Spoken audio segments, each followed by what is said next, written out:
Good morning आप सभी को। स्वागत है आपका हमारे यूट्यूब चैनल वीटू नर्सिंग पे। कल रात काउंसिल की तरफ से एक नोटिस जारी किया गया था। वो नोटिस एक्चुअली सप्लीमेंट्री एग्ज़ाम को लेकर के था, जिसमें सप्लीमेंट्री एग्ज़ाम जो कि first year, second year, third year का होना है, उसका टाइम टेबल था। ठीक है, यानी कि परीक्षा सारणी था बच्चों का, जो सत्र आपका 19-22, उसके बाद आपका सेकेंड ईयर 20-21 और फर्स्ट ईयर 21-22।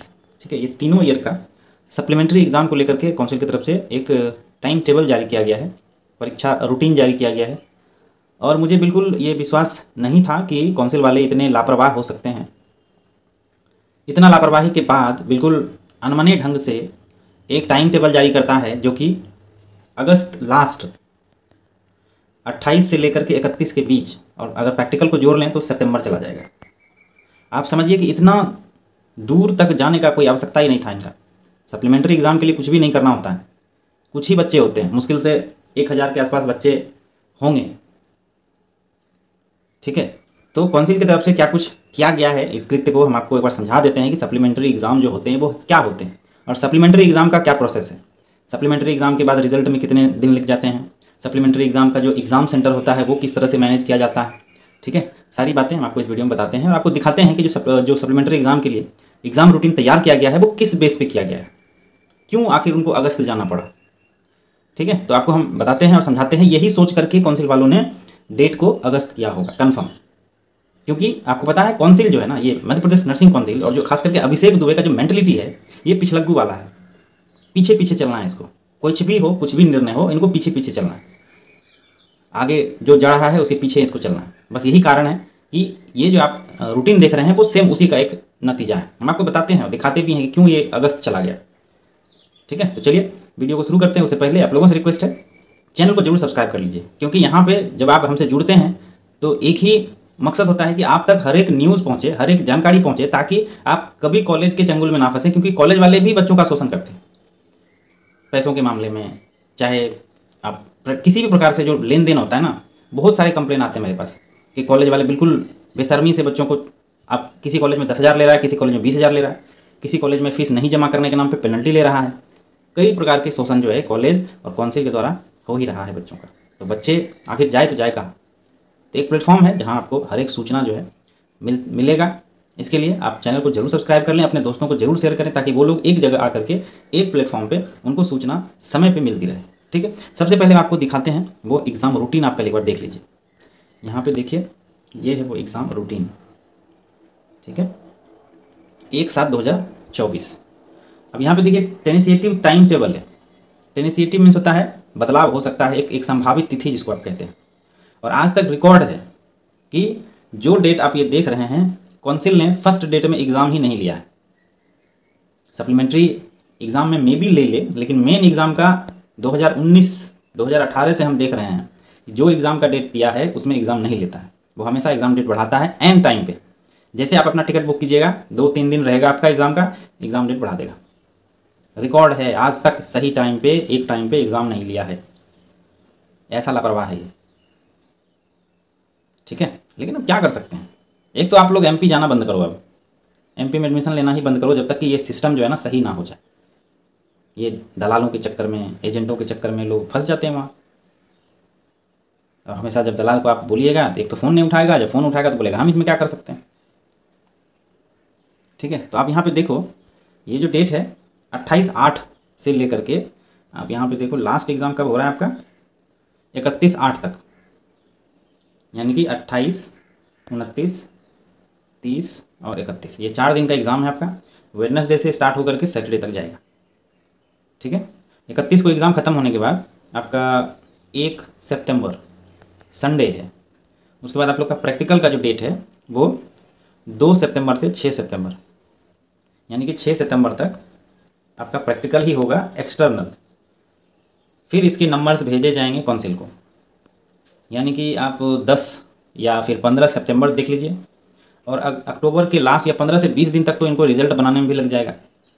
तो मेन एग्ज़ाम जो है मान के चलें कि अक्टूबर में संभव है, अगर ये ले ले तो बड़ी बात है, और नहीं तो अक्टूबर लास्ट जा सकता है एग्ज़ाम, या नवंबर फर्स्ट जा सकता है। और इनका आदत है हमेशा किसी पर्व त्यौहार में रूटीन बना के दे दो।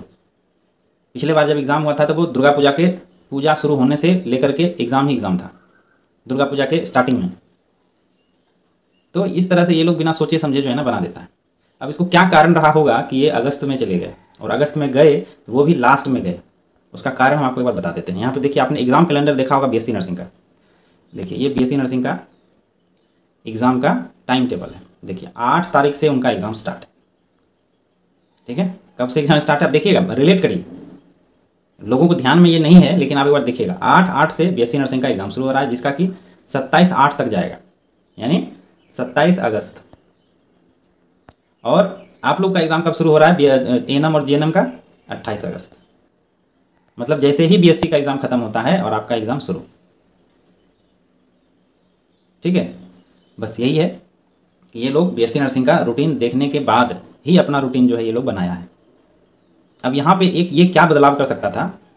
एक तो आपको हम बताते हैं कि सप्लीमेंट्री में कुछ होता नहीं है।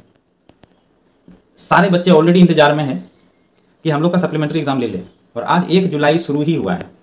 बस इसको एक एग्ज़ाम फॉर्म भराना था, एग्ज़ाम फॉर्म भरा करके ये इनको एग्ज़ाम करवा लेना था।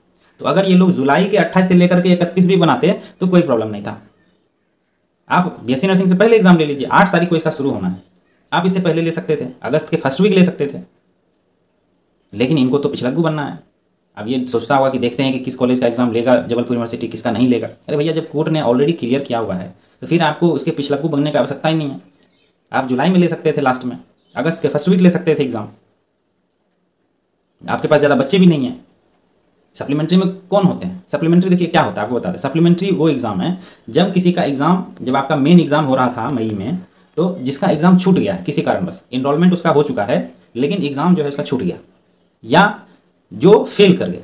अभी रिवोल्यूशन का रिजल्ट नहीं आया है एक्चुअली। रिवोल्यूशन का रिजल्ट जो है आपको इसी वीक में मिलेगा देखने के लिए, यानी कि फर्स्ट वीक से लेकर के 10 तक मिल जाएगा। तो इसके रिवोल्यूशन के बाद भी जो बच्चे फेल रह जाते हैं उसका एग्ज़ाम होता है सप्लीमेंट्री। ठीक है, तो ऐसे कितने बच्चे होंगे? मुश्किल से 1000 बच्चे होंगे पूरे एमपी में, या 1000 से कुछ ज़्यादा, जिसका कि एग्ज़ाम ये लोग सप्लीमेंट्री कराता है। और एक बात और आपको बता दें, सप्लीमेंट्री एग्ज़ाम जो है 3-4 जिले मिला करके एक सेंटर बनाया जाता है। अगर हम भिंड की बात करें, भिंड, मुरैना, जो आसपास के ज़िले हैं, उस सबका सेंटर जो है आपका ग्वालियर बनता है। इसीलिए जो सप्लीमेंट्री वाले बच्चे हैं वो थोड़ा सा पढ़ें, ध्यान से पढ़ें, क्योंकि सप्लीमेंट्री में आप ज़्यादा बच्चे होते नहीं हैं, इसीलिए एक टेबल पे एक बच्चे को बैठाया जाता है और बड़े अच्छे से एग्ज़ाम लिया जाता है। मेन एग्ज़ाम की तरह नहीं है, बहुत भीड़ होता है बच्चों का, तो आपको आसान होता है बात करने में, तो बिल्कुल ऐसा नहीं होता है। ठीक है, तो ये सारी चीज़ें जो है काउंसिल की तरफ से बिल्कुल सोचा नहीं जाता है। इनको टाइम पास करना है, ये कर रहे हैं। ना कॉलेज वाले कुछ बोल रहे हैं, ना बच्चे क्या कर सकते हैं। बच्चों का आखिर सुनता कौन है? कोई नहीं सुनता है। भोपाल में बहुत प्रदर्शन हुए हैं इसको लेकर के, कुछ भी नहीं होता है। ठीक है, तो ये जुलाई में ले सकता था लेकिन नहीं लिया। बीएससी नर्सिंग को ये देख रहे हैं, बीएससी नर्सिंग का एग्ज़ाम जैसे ही खत्म हुआ है वो एएनएम जीएनएम का एग्ज़ाम शुरू कर दिया। अब ये लोग 15 सितंबर तक तो इंटरनल एक्सटर्नल मार्क्स ही लेंगे, उसके बाद एग्ज़ाम रिजल्ट का प्रिपरेशन करेंगे। तो अगर अक्टूबर जो है एग्ज़ाम रिजल्ट संभवतः दे देगा तो शायद आप लोगों का जो एग्ज़ाम है वो अक्टूबर में हो जाएगा। ठीक है, यानी कि मेन एग्ज़ाम जो आप लोगों का है, मेन एग्ज़ाम हो जाएगा। ठीक है, अब यहाँ पे देखिए 21-22 का अगस्त 2024, बस इसी को देखते हुए ये जो है अगस्त में अपना टाइम टेबल निकाला है। और आप भूल जाइए, हमको तो नहीं लगता है ऐसा कि ये मेन एग्ज़ाम के लिए एग्ज़ाम डेट निकालेगा। ये एग्ज़ाम डेट इन्होंने सप्लीमेंट्री के लिए दे दिया है, बस हो गया। बच्चे को यही अब हमेशा बोलेगा कि हमने सप्लीमेंट्री दे दिया है, सप्लीमेंट्री तक रुकिए, सप्लीमेंट्री के बाद हम मेन एग्ज़ाम का देंगे। अगर दे दिया तो देख लिया जाएगा।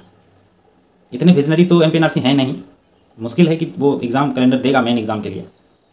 ठीक है, बस यही कारण था कि ये जो है जबलपुर यूनिवर्सिटी का पिछलग्गू है, और जैसे ही बीएससी का एग्ज़ाम खत्म होगा और वो जो है आप लोगों का एग्ज़ाम करवाएगा।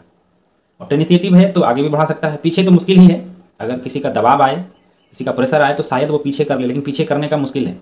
अब 28 अगस्त दिया है तो वह तो फर्स्ट वीक में लेगा नहीं, क्योंकि बीएससी नर्सिंग का एग्ज़ाम चलेगा। ठीक है, बीएससी नर्सिंग का एग्ज़ाम चलेगा तो मुश्किल है लेगा, और अब जुलाई ले नहीं सकता है। अब क्या कारण है जुलाई नहीं लेने का पता नहीं। जब कोर्ट ऑलरेडी क्लियर किया है सप्लीमेंट्री में, जो बच्चे ऑलरेडी सप्लीमेंट्री देंगे ना वो ऑलरेडी इनरोल्ड हैं और वो ऑलरेडी एग्जाम में बैठे हुए हैं। नए बच्चे नहीं हैं इसमें जो कि इनको डर लग रहा है कि हाँ नए बच्चे को हम दे रहे हैं तो दिक्कत होगा। सारे बच्चे ऑलरेडी वो हैं जो एग्ज़ाम दे चुके हैं ऑलरेडी।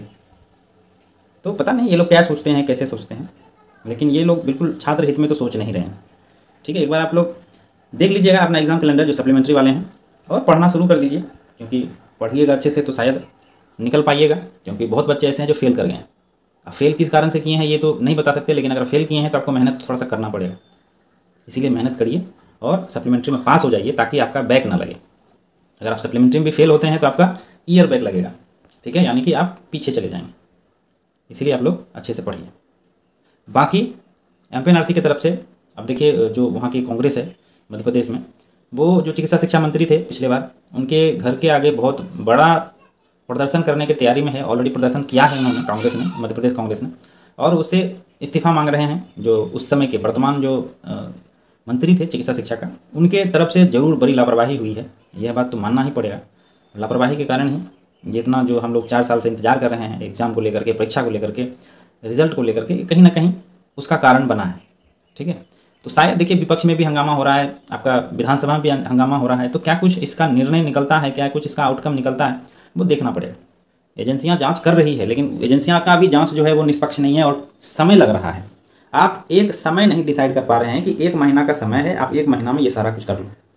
कहने का तो हमारे पास पूरा का पूरा तंत्र है, लेकिन एक तय सीमा नहीं है आपके पास कि ये तय सीमा है, बच्चों का भविष्य की बात है, आपको इस समय में करना ही होगा, चाहे जितना भी मेन पावर हम ले लो। मेन पावर 100 की जगह आप 1000 ले लो, लेकिन इतने समय में करके दो। जांच ही तो करना है, लेकिन नहीं, चलो जैसा चल रहा है चल रहा है, ठीक है। तो यही बातें हैं। और बाकी जो बीएससी नर्सिंग, एमएससी नर्सिंग का जो आपने देखा था, मैं आपको पिछले वीडियो में ही बता दिया था कि किस प्रकार का पैटर्न जो है। अब 22 के बाद जो बच्चे एग्ज़ाम देंगे, एक्चुअली 22-23, ठीक है, उस सबको आपको सेमेस्टर पैटर्न से देना पड़ेगा 22-23 के बाद, ठीक है। डिप्लोमा वाले का तो ईयरली ही चलता है, लेकिन जो डिग्री का जो कोर्स है जैसे बीएससी, एमएससी, पोस्ट बीएससी, वो सेमेस्टर वाइज हो जाएगा, ठीक है। और एक और महत्वपूर्ण आपको अपडेट दे देते हैं रजिस्ट्रेशन लिंक को लेकर के। कहीं कहीं से सूचना मिलता है कि इसमें थोड़ा सा डिले हो सकता है, लेकिन आप बताइए कि जो काउंसिल के कॉल सेंटर हैं जहाँ पे आप लोगों की बात होती है, वो कहते हैं कि 1-2 दिन में दे देंगे, 2-3 दिन में दे देंगे, या जैसे ही बात होती है हमको रजिस्ट्रार से हम दे देंगे। तो कल जो रूटीन दिया गया है उसमें भी रजिस्ट्रार का साइन है, तो इसकी बातों में कितनी सच्चाई है आप समझिए। कहते हैं कि आप रजिस्ट्रार ऑफिस नहीं आ रहे हैं, शुक्रवार से ऑफिस नहीं आया है, लेकिन आज मंडे को उसका साइन हुआ है, तो साइन तो बिना आए हो नहीं सकता रूटीन पे। और कोई कहीं से सूचना मिली है कि अभी कुछ समय लग सकता है लिंक देने में रजिस्ट्रेशन का, और कॉल सेंटर वाले बोलते हैं कि जैसे ही आता है हम लिंक एक्टिवेट कर देंगे। तो दोनों के बातों में जो है ना मैचिंग नहीं है। एक एग्जैक्ट डेट ये लोग नहीं बता पा रहे हैं कि हम इतने दिनों में आपको लिंक दे देंगे। भाई कुछ तो शर्म करो, एक डेट बता दीजिए ना कि हम इस डेट में दे देंगे, मतलब दे देंगे। आप पिछले 15 तारीख से समझ रहे हैं, 15 जून से ही मान के चलें तो 15 जून से लेकर के आज 1 जुलाई हो गया, 15 दिनों से हम कल दे देंगे, परसों दे देंगे, आज दे देंगे, रजिस्ट्रार का साइन नहीं हुआ है, जैसे ही होगा तब दे देंगे। इतने मतलब बेवकूफ़ बनाए हुए हैं, कुछ भी मतलब इनके पास शर्म नहीं बचा है। अब रही बात कोर्ट की, तो कोर्ट तो ऑलरेडी आपको अलाउ किया हुआ है। अब क्या किया जाए, अब देखिए कब तक ये लोग करते हैं। नहीं तो एक कोर्ट में याचिका जो है, अब कोर्ट ओपन हो चुकी है ऑलरेडी 1 जुलाई को। अगर ये लोग नहीं सुनते हैं तो कोर्ट में या तो एक आईए लगाया जाएगा या तो फिर एक याचिका लगाया जाएगा। और ये दूसरा तीसरे बात पे अब ये लोग नहीं सुनने वाले हैं, ठीक है। जब ये कोर्ट की तरफ से इसको फटकार लगेगी तभी शायद इसको कुछ याद आए, ठीक है दोस्तों। बाकी आप लोग एकजुट होकर के रहिए जो मध्य प्रदेश से नर्सिंग कर रहे हैं, ताकि उनको एक समय में, एक साथ में सारी जानकारी जो है मिलता रहे, ठीक है। बाकी वीडियो आपको कैसा लगा जरूर शेयर करिएगा, अपने दोस्तों को शेयर करें ताकि उन्हें भी यह जानकारी समय पे पहुंच सके। चैनल को जरूर सब्सक्राइब कर लीजिएगा, सब्सक्राइब करने में मुश्किल से 1 सेकंड का समय लगेगा। सब्सक्राइब बटन को क्लिक कर लीजिए, ऑलरेडी सब्सक्राइब हो जाएगा और आप हमसे जुड़ जाइएगा, ठीक है दोस्तों। थैंक यू, धन्यवाद।